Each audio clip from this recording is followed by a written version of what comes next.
शुरू होने जा रहा है देश का सबसे बड़ा मुकदमा, आपकी अदालत, रजत शर्मा के साथ।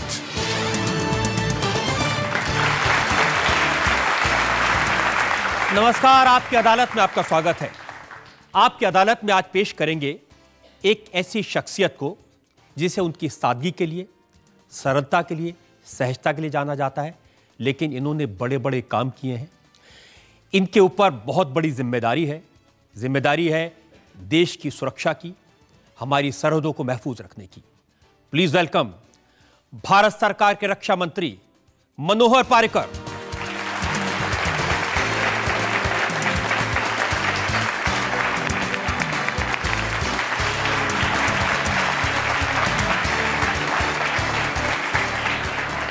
और आपकी अदालत में भारत के रक्षा मंत्री पर आज जब मुकदमा चलाएंगे तो जज के तौर पर हमने आमंत्रित किया है जानी मानी पत्रकार आरती जैरथ।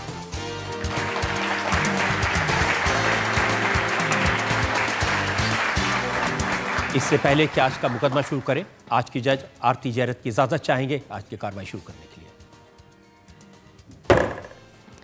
अदालत की कार्रवाई शुरू की जाए। और पारिकर जी, इससे पहले कि आप पर इल्जाम लगे, हम सवालात का सिलसिला शुरू करें, एक नजर डालेंगे मनोहर पारिकर के पॉलिटिकल करियर।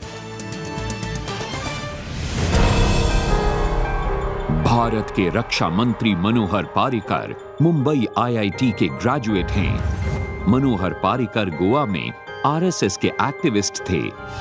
एक जमाने में बीजेपी के ताकतवर नेता प्रमोद महाजन ने मनोहर पारिकर को लोकसभा का चुनाव लड़वाया। उस समय गोवा में बीजेपी का प्रभाव नहीं था। मनोहर पारिकर चुनाव हार गए, लेकिन फिर मनोहर पारिकर ने गोवा में बीजेपी को खड़ा किया। मनोहर पारिकर 3 बार गोवा के चीफ मिनिस्टर बने। 2012 में मनोहर पारिकर के नेतृत्व में बीजेपी ने गोवा असेंबली में 40 में से 21 सीटें जीतकर सरकार बनाई। प्रधानमंत्री नरेंद्र मोदी के जोर देने पर मनोहर पारिकर गोवा का मुख्यमंत्री पद छोड़कर केंद्र सरकार में डिफेंस मिनिस्टर बने।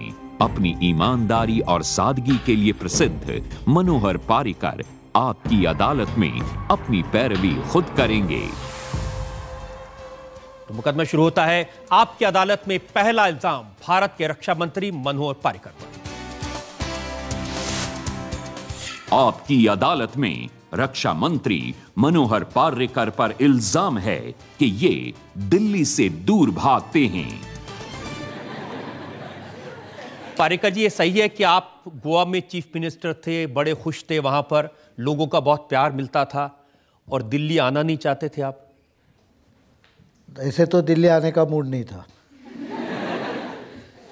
आपकी अदालत में सच बोलना जरूरी है, लेकिन आना पड़ा क्योंकि जब प्रधानमंत्री बुलाएं, ना आना बराबर नहीं रहेगा। लेकिन वहाँ लाइफ अच्छी थी, आप 2 व्हीलर स्कूटर पे घूमते थे, सड़क किनारे चाय पी लेते थे। यहाँ मुश्किल है दिल्ली में रहना ज़रा। 2 व्हीलर पे जो गाड़ी फिर घूमना है, वो ज़रूरत पड़े, ट्रैफिक जैम है तो मैं किसी के गाड़ी के पीछे बैठ के निकल जाता था। लेकिन मैं तो रिसेंट टाइम में नहीं चलाई, लेकिन रास्ते के किनारे चाय लेना, ये मुझे लगता है सबसे बड़ा काम पॉलिटिशियन ने करना चाहिए। सब इन्फॉर्मेशन आपको राज्य की वहाँ मिल जाती है।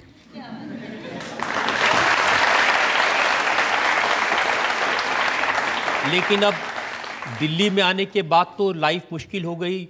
जेड पर सिक्योरिटी है, अब चारों तरफ से घिरे रहते हैं। सिक्योरिटी का सवाल नहीं है, लेकिन दिल्ली में जो चाय के दुकान पे इन्फॉर्मेशन मिलेगी वो सच होगी, इसकी भी गारंटी नहीं। लेकिन अभी भी बाकी जगह जब जाता हूँ तो मैं अकेला निकल जाता हूँ कई बार।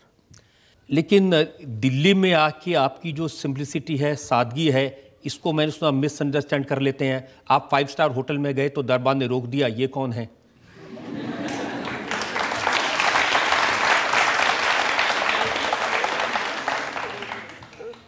सिंपल रहने का कई थोड़ा बहुत प्रॉब्लम कभी कभी होता है, उसका ये एक ये कई बार ऐसा होता है कि आपको कोई पहचानते नहीं थे और मिनिस्टर है, मैं इसके लिए मेरे पास आइडेंटिटी कार्ड भी नहीं है। तो जो आपके साथ ऑफिसर रहेगा या पुलिस वाला रहेगा वो आपको एक्चुअली रिकॉग्निशन दे देता है। तो और ये दिल्ली में तो ज़्यादा है, तो इसकी कई जगह, मतलब ये केवल दिल्ली में नहीं, बाहर भी। शुरू में भी चीफ मिनिस्टर होने के बाद पहले बार मैं जब निकल गया था, बेंगलुरु गया था, सब प्रोटोकॉल वाले खड़े थे, मैं अपना बैग उठा के सीधा चला गया आगे, किसी के ध्यान में नहीं आया, वो ढूंढते कर रहे गए। पीछे जो कोई आया उससे पूछा तो वो लोगों ने बोला कि आप वो निकल गए आगे। तो रक्षा मंत्री को ढूंढ रहे थे, कहाँ चले गए? नहीं, उस समय मैं रक्षा मंत्री नहीं था, उस समय मैं चीफ मिनिस्टर बना था, नया बना था, किसी को फेस से कोई नहीं जानता था, अभी जानते हैं कई। लेकिन चीफ मिनिस्टर थे तो काम करने की ज़्यादा आज़ादी थी, यहाँ रक्षा मंत्री हैं तो हर चीज़ में प्राइम मिनिस्टर का इंटरफेरेंस रहता है।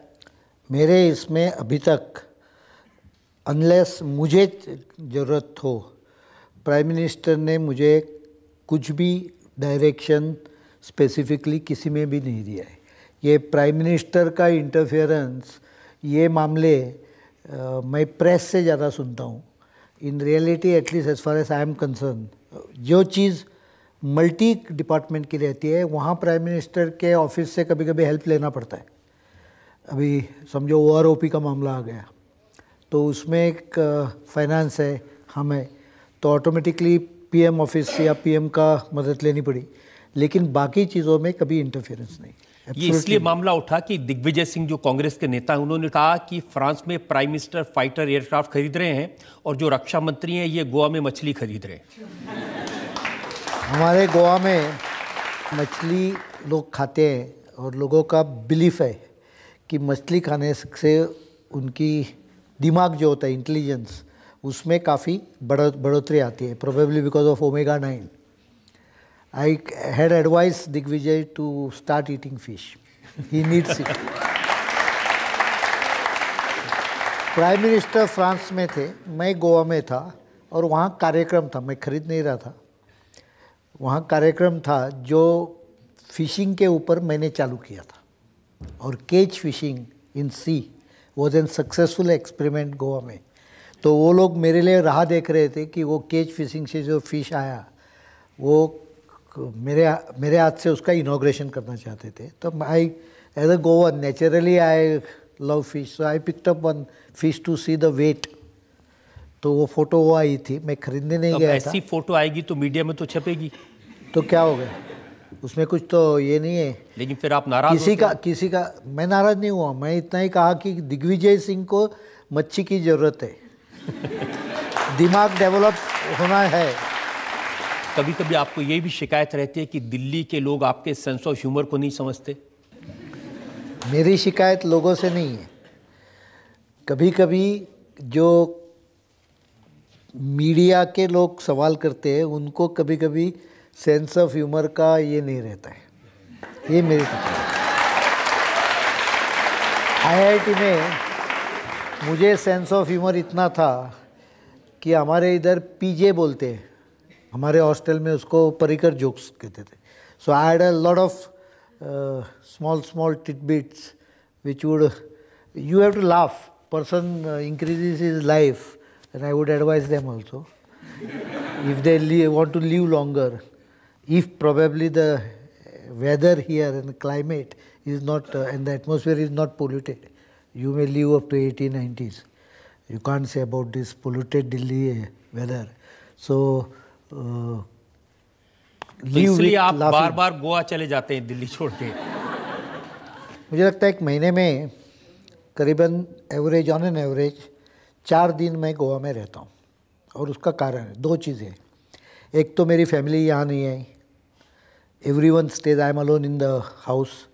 वो जो 10 अकबर मुझे दिया है उसमें से केवल 2 रूम मुझे सफिशेंट है, बाकी रूम में कोई गेस्ट आ गए तो रहते हैं।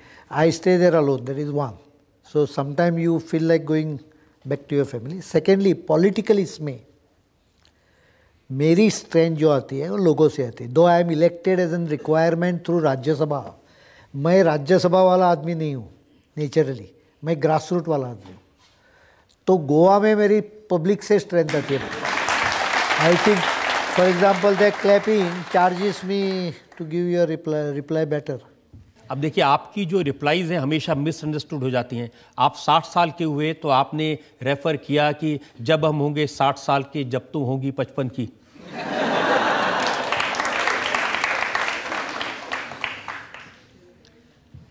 पचपन की होने के लिए मेरी जो बीबी है, I think I lost her इन 2000, तो वो तो पार्ट मैं नहीं कह सकता हूँ, लेकिन 60 का होने के बाद मैंने ऑलवेज ये कहा है कि politician should ultimately decide a day that it is enough before they start deteriorating in health, mental condition and efficiency. I think they should say that now it is time to hand over the baton to the younger generation. ये मेरी personal feeling है. और ये तो कहानी आ गई इसलिए क्योंकि वहाँ एक बैंक का इनॉग्रेशन मेरे घर के बाजू में हो रहा था. उन्होंने मुझे बुलाया था क्योंकि पहला भी मैंने किया था वहाँ ही, वही गांव में. तो उन्होंने कहा कि ये गांव में आप पहला कर दिए, उस समय आप चीफ मिनिस्टर थे. दूसरा कर रहे हैं, उस समय आप डिफेंस मिनिस्टर हो रहे हैं. हम तीसरा खोलेंगे, अपेक्षा करता हूं कि आप और भी कुछ बनेंगे. मैं बोला 60 होते हैं तब लोग रिटायर होते हैं, आप मेरे सर पे और क्यों जिम्मेदारी देना चाहते हो. इतना ही कहा था, लेकिन उसमें भी किसी ने जो अपने उसके मन में था वो डाल दिया. ठीक, मैं ये वाला अपना इल्ज़ाम वापस ले लूँगा अगर आप एक पारिकर जोक सुना दे लोगों को. जोक स्पॉन्टेनियसली आना चाहिए, लेकिन आपने मुझे दिल्ली का एक सिंप्लिसिटी का बात किया, तो मैं एक आईआईटी की एक ट्रू इंसिडेंट हुआ वो मैं आपको बता दूंगा. लोगों को समझ जाएगा मैं क्या बोल रहा हूँ. किसी को मैं उंगली नहीं दिखा रहा हूँ, लेकिन हमारे हॉस्टल में मेरे बाजू में एक लड़का रहता था जो पूरा पीता था, सब करता था. Cigarette, he used to drink for the breakfast, ऐसा पीने वाला, लाइक अ फिश ऑलमोस्ट. और सिगरेट भी पीता था. कर्मठ घरों से आता था, जो घर में कभी नॉनवेज नहीं खाया है, सिगरेट नहीं पिया है, दारू नहीं पिया है. एक दिन उनके पिताजी रूम पे आ गए. उस रूम पे आ गए तो उसका दोस्त उसके साथ बात कर रहा था. इसने ग्लास एक पेग रखा था, सिगरेट हाथ में थी. दरवाजे पे ठक ठक हो गई. सिगरेट उसने एस्ट्रे में रख दी. दरवाजा जाके खोला, सामने पिताजी. ही वॉज शॉक्ड, क्या करे. लेकिन उसका जो दोस्त था, one who never touch cigarette, he still doesn't do that, never drank whisky और एनीथिंग, छोड़ के पानी और कोल्ड ड्रिंक छोड़ के, उसने अपनी खोपड़ी यूज़ की, आईआईटी खोपड़ी यूज़ की. हाथ में ग्लास उठाया, सिगरेट हाथ में ले ली और he went to his room. हो गया. पिताजी ने सब बात कही, पैसे दिए, घर से कुछ खाना लाया था दिया, और जाते जाते उनको बोल रहे हैं ऐसे लोगों से संगत मत रखो. I think I have explained you what is IIT. जी बिल्कुल. हम एक ब्रेक रुकेंगे और ब्रेक के बाद आपकी अदालत में रक्षा मंत्री मनोहर पारिकर पर इल्जामात और सवाल आपका एक और. People who send them here has to be taught lesson. ये तो मैं आपसे पूछ रहा हूँ, why are we नहीं, वही मैं बोल रहा हूँ. देखिए, म्यांमार में तो आपने तुरंत एक्शन लिया, जाके उनके घर में घुस के मारा, आतंकवादियों का सफाया कर दिया. लेकिन पाकिस्तान में इसके बाद भी लव लेटर भेज रहे हैं नवाज शरीफ को. Welcome back. आपकी अदालत में आज हमारे मेहमान हैं रक्षा मंत्री मनोहर पारिकर. आपकी अदालत में अगला. आपकी अदालत में रक्षा मंत्री मनोहर पारिकर पर आरोप है कि ये पाकिस्तान के झांसे में आ गए. पारिकर जी, चुनाव से पहले जब मोदी जी के भाषण सुनते थे, इंप्रेशन होता था कि पाकिस्तान ने कुछ हरकत की तो ठीक कर देंगे. आप रक्षा मंत्री बने, आपकी बातें सुनते थे, लगता था कि पाकिस्तान ने हरकत की तो घर में घुस के मारेंगे. लेकिन वो हमारे घर में घुस गए, मार दिया, आपने कुछ नहीं किया. आपको कैसा मालूम कि हम किधर घुसे किधर ना घुसे. तो मैं इतना ही कहना चाहता हूँ कि ऐसी चीज़ें पब्लिकली कह नहीं जाती. हमारे पास कैपेबिलिटी होनी चाहिए. इसके लिए मैंने कहा कि जो हम लोगों पे, और मैं पाकिस्तान का मतलब कंट्री का नाम नहीं लूँगा, जो लोग हमसे they take sort of fight with us by sending terrorist, ऐसे लोगों को ये ज़रूर अद्दल घड़ानी है, उनको they have to be taught a lesson, I have no question mark in it. लेकिन when, how and at what time should be decided based on our convenience. And I assure you, on a different level, this has been already achieved to an extent. If you see the overall scenario of terrorist का जो incident है, अभी पंजाब में क्यों आ गए? क्योंकि जम्मू कश्मीर में जहाँ आर्मी है वहाँ आर्मी ने काफ़ी हद तक न्यूट्रलाइज कर दिया. द रेशियो ऑफ हमारी loss versus terrorist killing has is widening. That's quite bit now. Earlier it used to be almost 1:1. वो अभी 1:4 हो गए. वो भी नहीं होना चाहिए, इससे भी नीचे आना चाहिए. तो हम लोगों ने वहाँ काफ़ी काउंटर मेजर्स चालू कर दिया और अटैक कर दिया. सो सॉफ्ट टारगेट ढूंढने की कोशिश हो रही है. Pathankot air base high publicity high value target हो गया. तो मुझे लगता है कि हम लोगों ने जो जवाब देना चालू कर दिया है उससे काफ़ी हद तक थोड़ा बहुत समझ गए. अगर थोड़े ग्रुप्स नहीं समझे तो मैं इतना आपको आश्वस्त करता हूँ कि वो भी समझ जाएंगे. लेकिन मैं आपको बोल के नहीं करूँगा. मुझे नहीं बताएंगे आप? ऐसे मामलों में आप बोल नहीं सकते. बोले तो सरप्राइज एलिमेंट गया, होने के बाद समझ जाएगा. नॉर्थ ईस्ट में जो लोगों ने हमारे 6 डोगरा पे अटैक किया, उनको हम बता के नहीं गए किधर भी जो कुछ किया हो. ठीक है, उस समय भी राजवर्धन राठौर ने, इन लोगों ने मीडिया से बात की थी, आप तो कुछ नहीं बोले थे. मैं नहीं बोला कुछ. उन्होंने कहा कि अगर पाकिस्तान ने कोई हरकत की तो पाकिस्तान के घर में घुस के मारेंगे. लेकिन पठानकोट में हमारे एयरबेस के अंदर घुस गए. एनएसजी वहाँ पहले से थी, इंटेलिजेंस थी, उसके बावजूद 25 किलोमीटर का पेरीफेरी है तो अंदर घुसने नहीं चाहिए, ये बराबर है. लेकिन एडवांस इंटेलिजेंस केवल 10-12 घंटे पहले मिली है. और अभी थोड़ा इन्फॉर्मेशन ऐसा भी आ रहा है कि probably they were in before the intelligence was received by us. Anyway that will be investigated by agency and things will be clear. अंदर भी नहीं आने चाहिए थे, there is no doubt on that. That is a gap which I am saying. But success of the operation ये है कि हम लोगों ने उनको एक कोने में अटकाया और वहाँ ही मार दिया. It's not easy. 6 people who had come with a very clear intention that they will lose their life can actually do many damaging things which we didn't allow. So that is a success part of it. लेकिन ये ऐसा नहीं रुकेगा. Why should we be defensive? People who send them here has to be taught lesson. ये तो मैं आपसे पूछ रहा हूँ, why are we defensive? नहीं, वही मैं बोल रहा हूँ. देखिए, म्यांमार में तो आपने तुरंत एक्शन लिया, जाके उनके घर में घुस के मारा, आतंकवादियों का सफाया कर दिया. लेकिन पाकिस्तान में इसके बाद भी लव लेटर भेज रहे हैं नवाज शरीफ को.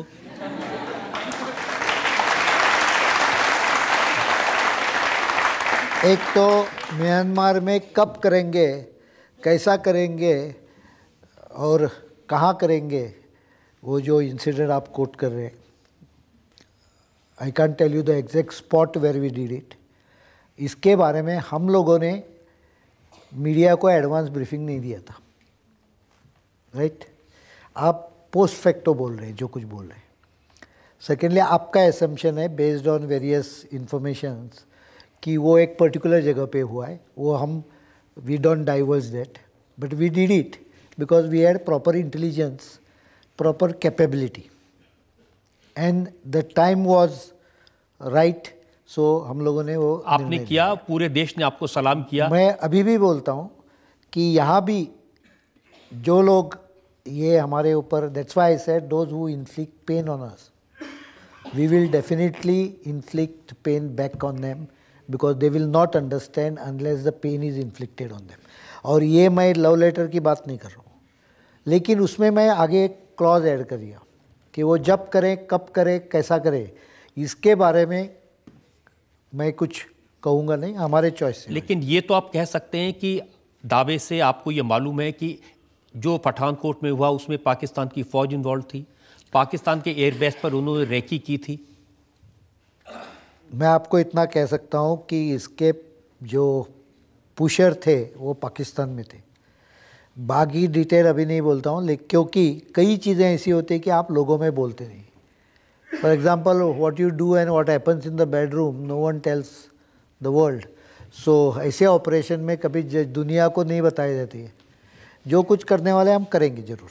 अजहर मसूद आज भी वही हैं, हाफिज सईद आज भी बॉर्डर पर आकर भारत के खिलाफ आग उगलता है। इसके बाद में नहीं हुआ है, ये आप पहले बोल रहे हैं। इसके लिए मैंने आपको बोला कि वक्त, selection of time will depend on creation of capabilities and our choice. That is very important. I am not going to get provoked because you asked me this question, or I'm not going to get provoked because someone wants to clap supporting me. I will do it when my people are properly capable with proper everything. अच्छा, एक छोटी सी बात मैं आपसे वो तैयारी अपनी बराबर रहनी चाहिए, टाइमिंग अपना बराबर है। तैयारी होने से भी टाइमिंग अगर नहीं होगा तो गलत हो जाएगा। इसीलिए आप तो लेकिन जो कोई भारत के ऊपर आक्रमण करता है, भारत के ऊपर ऐसी चीज़ें करता है, मैं इसको बोलता हूँ कि अभी बहुत पेशेंस हमारा ख़त्म हो गया। हम लोग उसका जवाब, ईंट का जवाब पत्थर से देंगे, इतना ही कहता हूँ। कैसा देंगे, कब देंगे और किसको देंगे, ये आपको समझ जाएगा। पाकिस्तान का जो ऑक्युपाइड कश्मीर में उसमें आतंकवादियों के कैंप हैं, ये भी मालूम है कि वहाँ पर ट्रेनिंग होती है, ये भी मालूम है कि वहाँ से उनको प्रोवोक करके भारत में भेजा जाता है, हमला करने के लिए हथियार दिए जाते हैं। बराबर है, तो ये सबको मालूम है। जैसे अमेरिका ने पाकिस्तान में घुस के ओसामा बिन लादेन को मारा था, क्या हमारी फौज ऑक्युपाइड कश्मीर में जाके इन कैंप को डिस्ट्रॉय नहीं कर सकती? ओसामा बिन लादेन को ढूंढने के लिए अमेरिका को कम से कम मुझे लगता है 4-5 साल, मतलब तो वो कंटिन्यूस ढूंढ रहे थे, लेकिन कहाँ है इसका डाउट आने के बाद भी 1-1.5 साल लगे, 1 साल लगा ऑपरेशन प्लान करने में। और वही अमेरिका ने जब ईरान में ऑपरेशन प्लान किया था तो there helicopter crashed in the desert and they faced humiliation. So मैं इतना ही बोलता हूँ कि जो ऑपरेशन आप प्लान कर रहे हैं, वो ऑपरेशन कोई भी कुछ भी कर रहे हैं, मैं आई एम नॉट सेइंग पाकिस्तान के खिलाफ या वो कैंप के खिलाफ, जो कोई ऑपरेशन आप प्लान करते हैं वो बराबर प्लानिंग होना चाहिए। It has to take care of everything and वो आपके समय के अनुसार और आपको जिधर चाहिए वहाँ करना चाहिए। इन्फॉर्मेशन परफेक्ट रहनी चाहिए। जनरल इन्फॉर्मेशन सबको है, स्पेसिफिक इन्फॉर्मेशन मिलाना एक काफ़ी इम्पोर्टेंट काम रहता है। अब राहुल गांधी ने कहा कि पठानकोट की जो हैंडलिंग है वो ठीक से नहीं हुई, ज़्यादा मारना चाहिए था।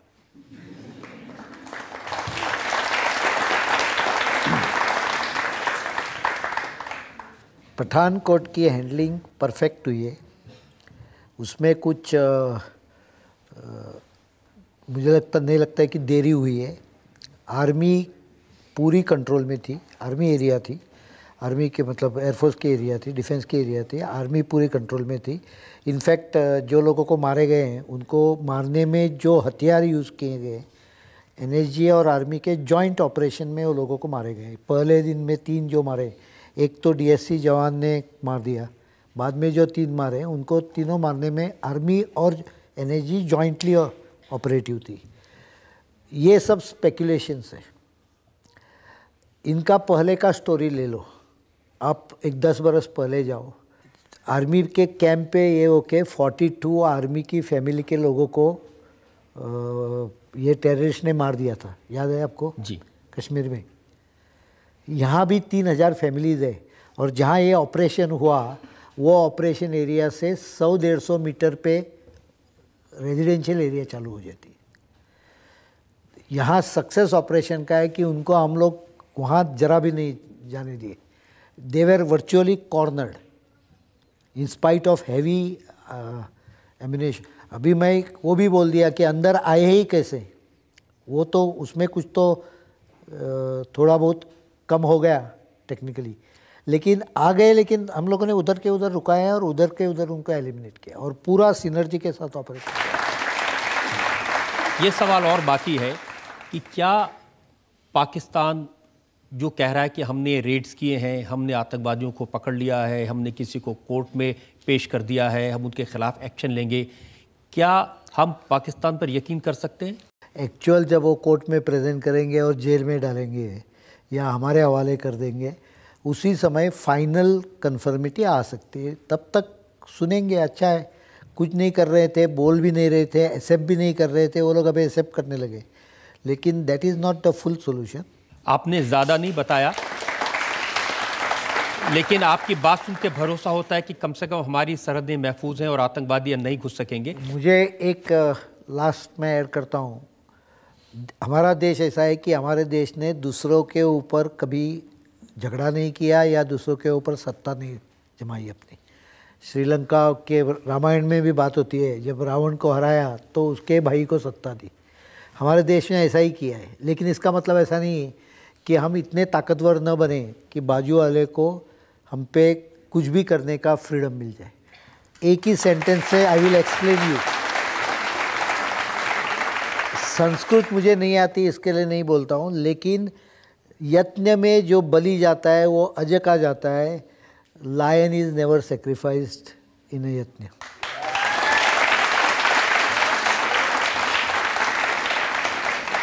बहुत सारे इल्जाम भी मेरे पास बाकी हैं। एक और ब्रेक के रुकेंगे और ब्रेक के बाद आपकी अदालत में मनोहर पारिकर पर इल्जाम और सवाल का एक और। From my side, I can be very clear. I consider a person a Indian patriot and an anti-national. That's all. There is no religion, there is no caste, there is no gender. Very clear on that. Welcome back. आपकी अदालत में आज हमारे मेहमान हैं भारत के रक्षा मंत्री मनोहर पारिकर। आपकी अदालत में अगला इल्जाम। आपकी अदालत में डिफेंस मिनिस्टर मनोहर पारिकर पर इल्जाम है कि इनके राज में रक्षा मंत्रालय के काम की गति धीमी हो गई है। यह सही है कि आप एक साफ सुथरी इमेज लेकर आए थे गोवा से, और जो डिफेंस डील है इसको कहते हैं काजल की कोठरी है, तो आप बहुत संभल के फूंक फूंक के कदम रख रहे हैं। आपने काजल की उपमा दे दी। काजल सब लड़कियों को पूछो, आँख में डाल दिया तो बहुत अच्छा लगता है कि नहीं? तो how you tackle it depends on how you. I always call it fast bowler जो होता है उसको leg glance is was my favourite shot. Leg glance कर दें तो उसकी स्पीड यूज़ करके जस्ट टच डायरेक्शन दे दे। विश्वनाथ विश्वनाथ देते थे ऐसा, बाउंड्री पे चला जाता है। तो कई बार ये जो मोमेंटम नहीं रहता है उसका यूज़ करके आप you can get decisions done. लेकिन मैंने तो ये सुना कि प्राइम मिनिस्टर ऑफिस से आपको चिट्ठी लिखी गई 3 महीने पहले, उसमें कहा कि रक्षा सौदों में देरी हो रही है, इस पर चिंता है। नहीं, ऐसे कुछ चिट्ठी भी नहीं आई है, और रक्षा सौदों में अननेसेसरी देरी मेरे से तो मतलब मेरे डिपार्टमेंट से तो नहीं होगी। 3 चीज़ें देखनी पड़ती है। एक, जो पहले के डील है उसमें से हम लोगों ने करीबन पिछले 1.5 बरस में 1,52,000 कल तक इधर कॉन्ट्रैक्ट साइन हो गए या लेटर ऑफ इंटेंट गए, मतलब कॉन्ट्रैक्ट वेटिंग करने में थोड़ा देर जाता है। 1,16,000 करोड़ के सौदे साइन हो गए, और करीबन 32,000 करोड़ का सौदा लेटर ऑफ इंटेंट दिया है, मतलब ऑर्डर दी है, लेकिन वो फॉर्मेलिटीज़ करने में और 6 महीने जाएंगे, उनका बिल्टअप करना चाहिए। और 5-10 हज़ार करोड़ के सौदे कॉन्ट्रैक्ट वेटिंग में। इसके सिवा 50,000 करोड़ के सौदे CFA स्टेज पे, मतलब एक तो CCS, मोस्टली CCS रहता है, CCS में जाने हैं, उसको प्रॉपर एक्सप्लेनेशन, फाइनेंशियल अप्रूवल सब लेके वो जाएंगे, तो अगले 2-3 महीने में 48,000 हो जाएगा। तो 2 लाख करोड़ के सौदे 2 बरस सरकार को होने के पहले ले लिए। अभी डिफेंस में कैपिटल एक्विजिशन के लिए पैसा जो रहता है वो साधारणतः 75,000-80,000 करोड़ है। If you take still more decisions then you won't be left with money to pay. Projection होता है ना financial, and I am quite a good budget planner.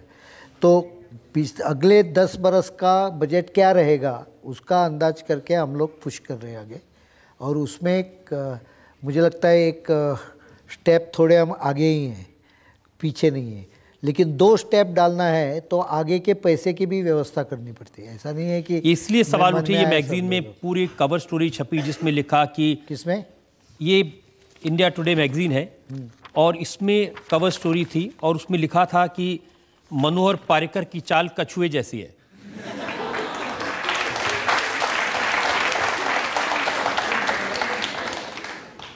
एक तो कछुआ जीत गया ऐसा हम सब लोगों को मालूम है, वो अलग चीज़ है। इसमें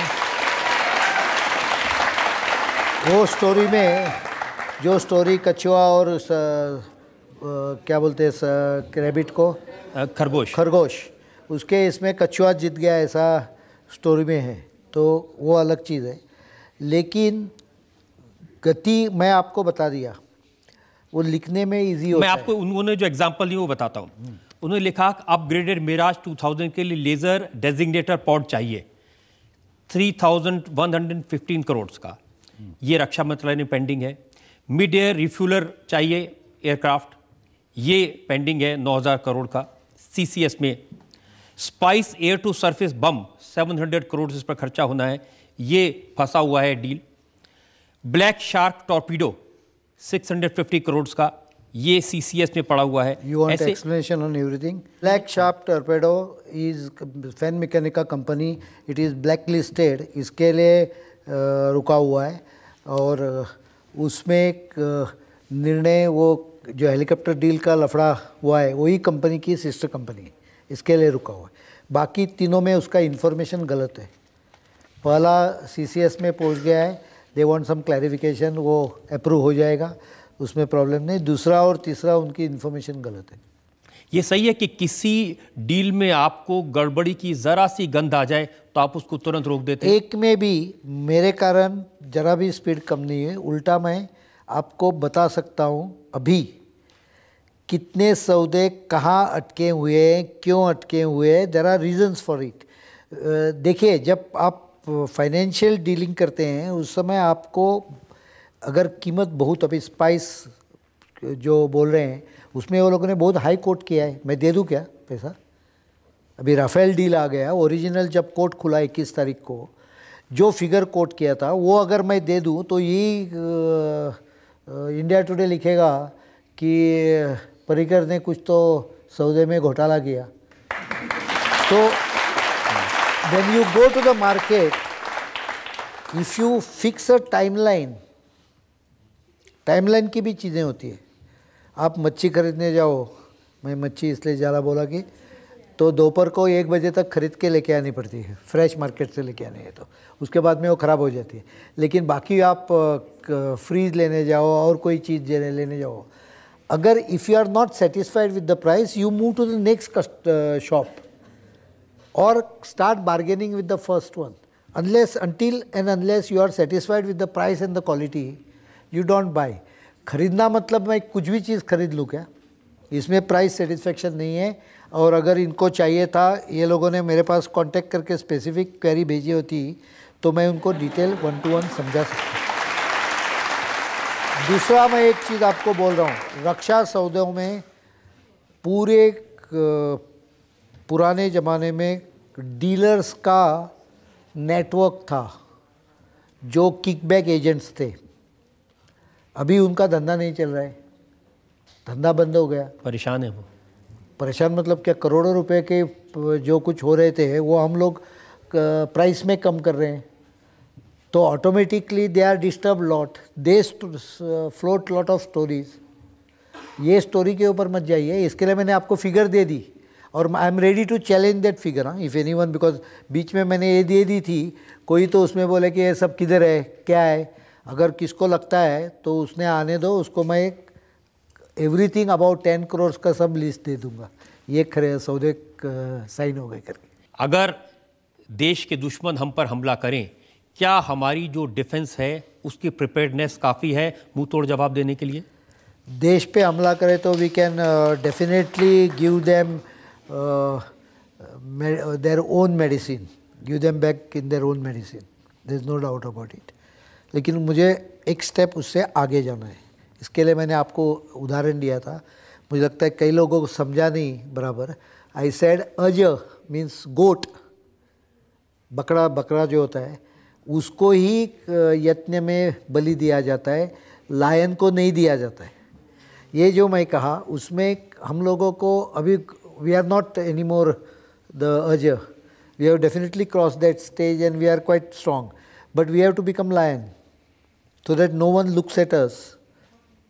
तो आप कह रहे हैं कि डिफेंस आर्मी को एयरफोर्स को, नेवी को शेर की तरह इतना ताकतवर बना दो कि देखकर ही दूसरा डर जाए। लेकिन इसका मतलब ऐसा नहीं कि हम दूसरों को कुचल डरे या दूसरे के साथ दादागिरी करें, वो भी बराबर नहीं है। वो करने की ज़रूरत नहीं, लेकिन अपनी ताकत बढ़ाने की ज़रूरत है और वो बढ़ रही है, लेकिन वो एक दिन में नहीं होती। If someone doctors tells you that you start doing exercise, you don't build 6-pack, 8-pack जो कुछ होता है वो in a day. It requires months. जनता से जो लोग सवाल पूछना चाहते हैं, जी सर, आपको देश का रक्षा मंत्री बने हुए 1.5 साल से ज़्यादा का समय हो गया है। इस दौरान ऐसा क्या कभी कोई मौका आया जब आपकी रात की नींद उड़ गई हो देश की सुरक्षा को लेकर? 1 महीना, 1 बरस और 2.5 महीने हो गए, देर नहीं। एक दिन नहीं सो सका था। जिस दिन नॉर्थ ईस्ट में जो ऑपरेशन चालू था उस दिन मैं एक ही दिन सो नहीं सका जब तक मुझे रिपोर्ट नहीं आया कि सक्सेसफुल ऑपरेशन, हमारा जो स्पेशल फोर्सेस है वो वापिस मुड़ गए और कोई लॉस नहीं। उस दिन that day till that information I got, I was not able to sleep because it was quite a tough decision. It was a decision where in fact मैंने तो कहा था कि अगर कुछ ट्रैप हो जाए या कुछ हो जाए तो you have to use all the capability to get them out. इसके लिए एक्चुअली हेलीकॉप्टर लेके गए थे। वो ऑपरेशन में हेलीकॉप्टर का यूज़ नहीं हुआ है। वो कई हेलीकॉप्टर का heliborne operation, it's not a heliborne operation. The helicopters were placed there only to evacuate in case of emergency. It was a second दूसरा राउंड था। अगर उठाना चाहिए तो रेस्क्यू ऑपरेशन का पार्ट था। सर मेरा क्वेश्चन ये है कि जैसा कि आपने कहा कि पठानकोट अटैक के टाइम पे आप लोगों की ऑपरेशन की हैंडलिंग बहुत अच्छी थी, बट सर एक सेइंग है precaution is better than cure. तो आपने बोला कि क्योर तो हो गया, बट अभी तक इतने अच्छे प्रिकॉशंस क्यों नहीं लिए गए कि ये अटैक्स बार बार हो ही जा रहे हैं? अटैक क्यों हो रहे हैं इसका कारण हमारे देश की जो बॉर्डर है वो काफ़ी बड़ी है। Let me be frank also, it's almost I think 15,000 kilometre border, और उसमें से कम आधी ऐसी है कि जहाँ इन हॉस्पिटेबल कंडीशन है, आप उधर नहीं जा सकते हैं, ऐसे कंडीशन है। वेरी हाइट है, बर्फ़ गिरती है, टेम्परेचर स्लो है, जंगल पूरा भरा हुआ है, various problems are there is no excuse, as I said very clearly that कोई भी एयरफोर्स, नेवी या आर्मी के एयरफोर्स बेस के ऊपर हमला कोई करें और अंदर आके करें। बाहर से कोई गोली चला सकता है because you can't stop everyone from coming there, लेकिन उसको बाहर का बाहर एलिमिनेट होना चाहिए। हमारी सब बेसिस सिक्योर्ड होने चाहिए। इसके लिए थोड़ी मदद मुझे लगता है स्टेट गवर्नमेंट से भी इम्पॉर्टेंट है। रिसेंटली मैं बरेली गया था, वहाँ एयरफोर्स बेस के बाजू में जो बस्ती आ रही है वो बस्ती, उसमें क्वेश्चन मार्क्स है। We have a question mark whether there are ISI sleeper cell there. Now state government police, state police does not help us in that. From my side, I can be very clear. I consider a person a Indian patriot and an anti-national. That's all. There is no religion, there is no caste, there is no gender. Very clear on that. We have of all religion, all caste people, army jawans staying together and fighting for the nation. I call them patriot. And there may be another one who may work for our adversary, whichever caste and religion he is, I will call him anti-national. So for me the division is only two. But when we have information that there are ISI sleeper cell, the state government thinks it politically. The state police thinks it politically based on Hindu, Muslim and other aspect. Actually we don't think it that way. We think it on whether he is a Hindu or Muslim or nationalistic जो रहेगा वो हमारा है। तो हम लोग वो हिसाब से सोचते हैं, लेकिन उनका सोचना थोड़ा अलग है। इसके लिए थोड़े प्रॉब्लम हो रहे हैं जो we are not able to clean up the area and encroachments are coming on the wall of the air force base. So ऐसा थोड़ी मदद अलग अलग डिपार्टमेंट से लगेगी। अभी यहाँ जो क्लाइम कर दिए, there are nilgiri trees on the other side touching the wall, they have grown up, so anyone can climb that nilgiri trees and jump inside tying a rope. तो वो कम से कम 10 मीटर 15 मीटर तो झाड़ नहीं होना चाहिए। कुछ लोग तो ये भी कहते हैं जितनी सरहद से परेशानी है उस सरहद को ही खत्म कर दो।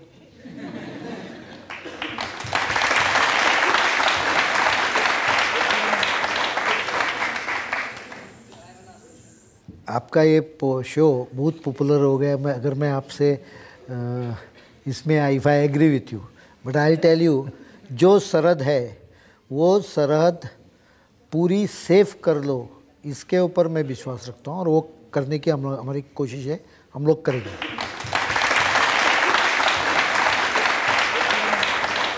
एक और ब्रेक के लिए रुकेंगे और ब्रेक के बाद आपकी अदालत में मनोहर पारीकर पर एक और इल्जाम। I have told army very clearly, हमारा आदमी गंवाओ मत, लेकिन अगर कोई तुम्हारे ऊपर शस्त्र चलाता है तो उसको एलिमिनेट करना आपका काम है। Go ahead, do it, don't bother about anyone, I will protect that. Welcome back. आपकी अदालत में आज हमारे मेहमान हैं मनोहर पारीकर। आपकी अदालत में अगला इल्जाम। आपकी अदालत में रक्षा मंत्री मनोहर पारीकर पर आरोप है कि इनकी सरकार की छवि खराब हुई है।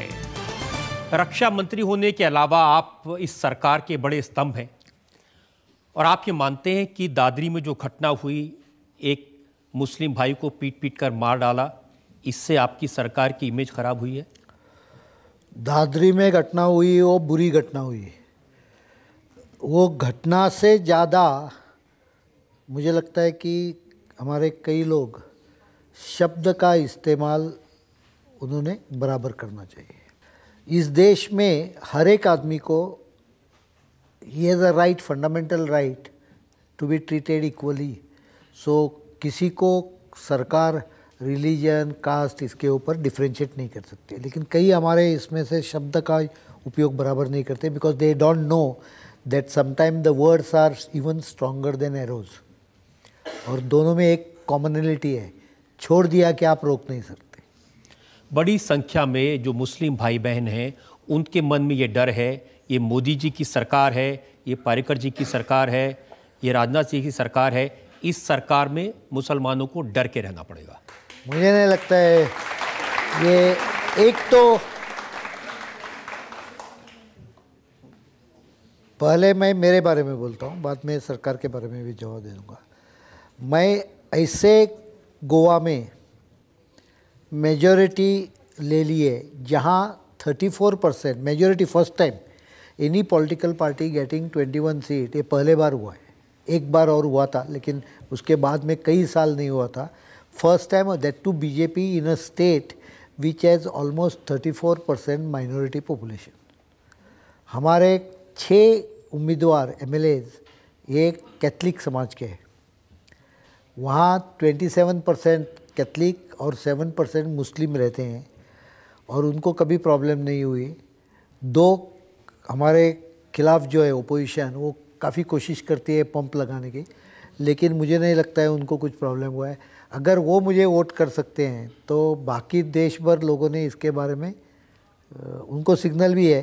ये ध्यान में रखना चाहिए कि बीजेपी को मैंने ऐसे स्टेट में लाया जहाँ बीजेपी आ नहीं सकती थी, अदरवाइज मेजॉरिटी तो मिल ही नहीं सकती थी। एक सरकार के बारे में एक कोशिश चलती रहती है। पॉलिटिकल पार्टी में अनेक लोग दुकान खोल के बैठे और वो दुकान का उनका धंधा है कि समाज के थोड़े अंग को, वो केवल धर्म के आधार पे नहीं, कास्ट के आधार पे, क्रीड के आधार पे और जेंडर के आधार पे भी ऐसा भय निर्माण करो। और भय होने के बाद लोग, people tend to think irrationally, बाद में इंटॉलरेंस का बात हो जाता है। I think the best answer was given by Bangladesh writer. She said India is much better than most of the countries as far as intolerance is concerned. इस देश को इंटॉलरेंस सिखाने की जरूरत, टॉलरेंस सिखाने की जरूरत नहीं।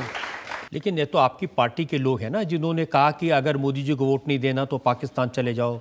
किसने कहा कि अगर बीफ खाएंगे तो पाकिस्तान चले जाओ, सबको पाकिस्तान भेजते हैं। बीफ खाने के बारे में मेरी इतनी ये है कि वो हर एक की इंडिविजुअल ये है, लेकिन हर एक ने दूसरों का भी थोड़ा रिस्पेक्ट रख सकते हैं, और वो रिस्पेक्ट कैसे रख सकते हैं इसके बारे में चर्चा हो सकती है।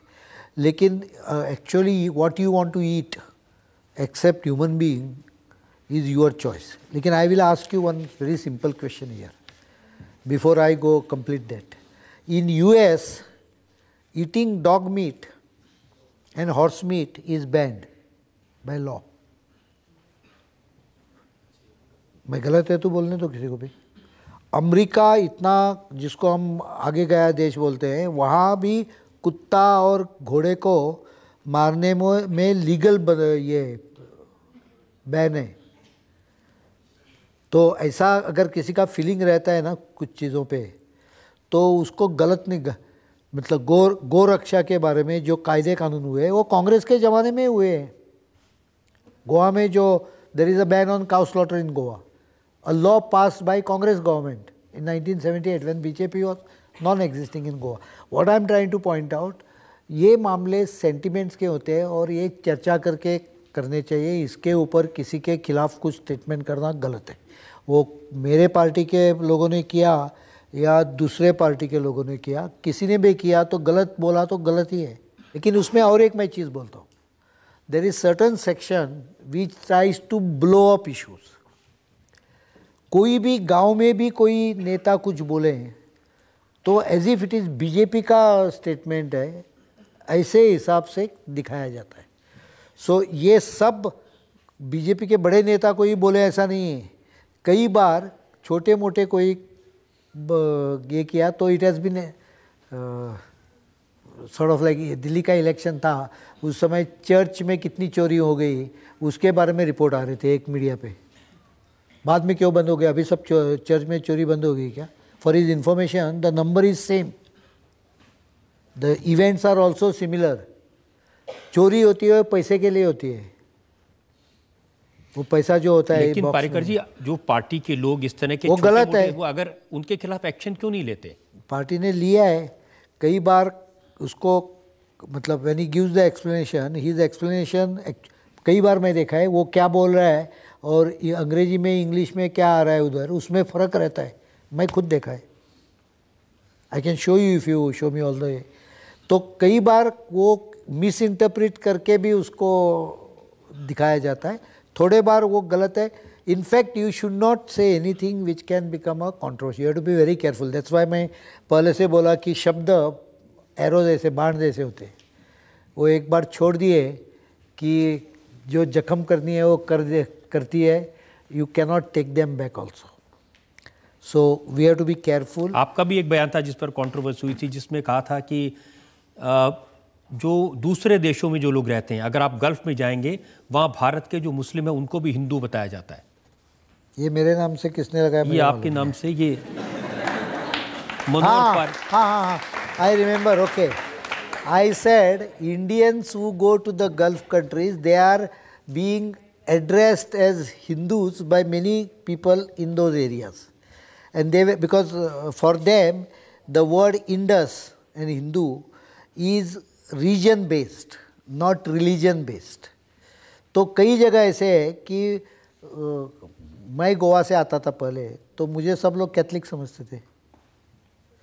तो कई बार ऐसे परसेप्शन होते हैं, तो परसेप्शन के बारे में बात किया तो क्या होगा? इसीलिए उन्होंने तारिक अहमद ने कहा कि वो हिंदू राज बनाने की बात कर रहे हैं। सबको मच्छी खाना भेजना चाहिए।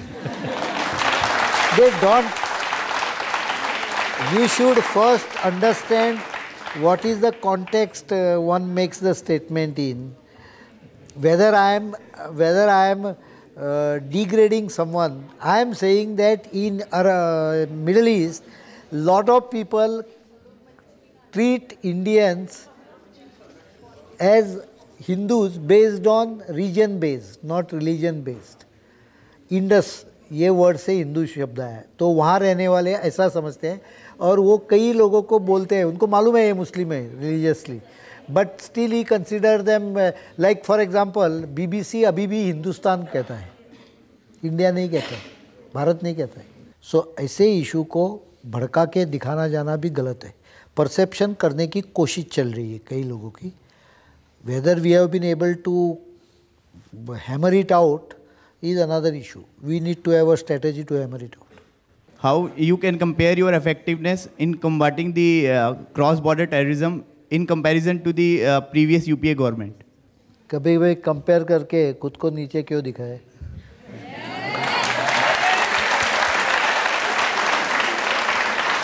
सबसे 180 डिग्रीज का फर्क बोलता हूँ in the manner of thinking. Actual effect figure से बोल सकता हूँ। फिगर से बोले तो if we have lost about 29 jawans for the counter terrorism and cross border operation of the army in this year, we have neutralize around 100। Exact number मुझे याद नहीं बिकॉज लास्ट 15 दिन का फिगर ये नहीं किया, लेकिन 100 के आसपास हम लोगों ने न्यूट्रलाइज की। सो 30:100, 3:10। सो 1 से 3 गुना से ज़्यादा 4 के तरफ जाने वाला फिगर है। 2 बरस पहले जाए तो ये फिगर ऑलमोस्ट 1:1.5 था। मतलब हमारे 50-60 गए थे और उनके 70-80 गए थे। So that is a kind of difference in effectiveness, but more important than that is a thinking process. I have told army very clearly, हमारा आदमी गंवाओ मत, लेकिन दूसरे को एलिमिनेट, अगर कोई तुम्हारे ऊपर शस्त्र चलाता है तो उसको एलिमिनेट करना आपका काम है। Go ahead, do it, don't bother about anyone, I will protect that. कोई गोली AK-47 लेके आया तो वो सवाल नहीं पूछता है कि तुम will you consider human right violation if I use this, ऐसा नहीं पूछता है ना। तो गन लेके आया तो उसको उसके साथ लड़ाई करना पड़ेगा, उसको सोल्यूशन नहीं। पारिकर जी, हमने आपसे हर तरह के सवाल पूछो, जैसी आपकी शख्सियत है, सादगी से, सहजता से, सरलता से आपने बड़े कॉम्प्लिकेटेड सवालों के जवाब दिए। हम एक ब्रेक के रुकेंगे और ब्रेक के बाद सुनेंगे आपकी अदालत में आज के जज आरती जैरत का फैसला आज के मुकदमे। Welcome back. आपकी अदालत में आज ने मुकदमा चलाया, सवाल पूछे, सफाई मांगी भारत के रक्षा मंत्री मनोहर पारिकर से। अब वक्त है आपकी अदालत में आज की जज आरती जैरत के फैसले का। मनोहर पारिकर, आप इंजीनियर हैं वर्ल्ड फेमस IIT से। देश को आपसे उम्मीद बहुत है। आप एक महत्वपूर्ण और सेंसिटिव मंत्रालय संभाल रहे हैं। ये मंत्रालय न केवल देश की सुरक्षा को देखता है, हमारे आर्म्ड फोर्सेस हमारी शान हैं। आपके ऊपर बहुत बड़े जिम्मेदारियां हैं जो आप अच्छे से संभाल रहे हैं। ये अदालत आशा करती है कि पठानकोट जैसा टेरर अटैक फिर से नहीं होगा। ये अदालत चाहेगी कि आप रक्षा मंत्री होने के नाते सिक्योरिटी में जो भी गैप्स हैं उनको जल्द से जल्द बंद करवा दें, ताकि हमारे दुश्मन हमारी ताकत को समझ पाएं।